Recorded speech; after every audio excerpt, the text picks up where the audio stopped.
Rapaziada, beleza? Carlão na área, mais um vídeo. Hoje nós tá desmontando esse motorzão aqui, ó.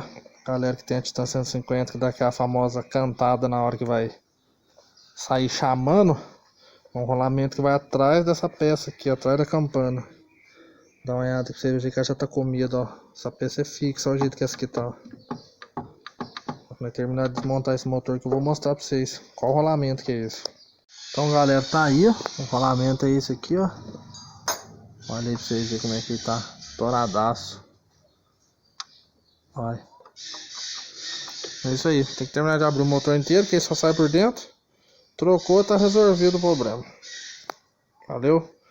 Deixa um like aí e inscreve no canal pra dar uma fortalecida pra nós.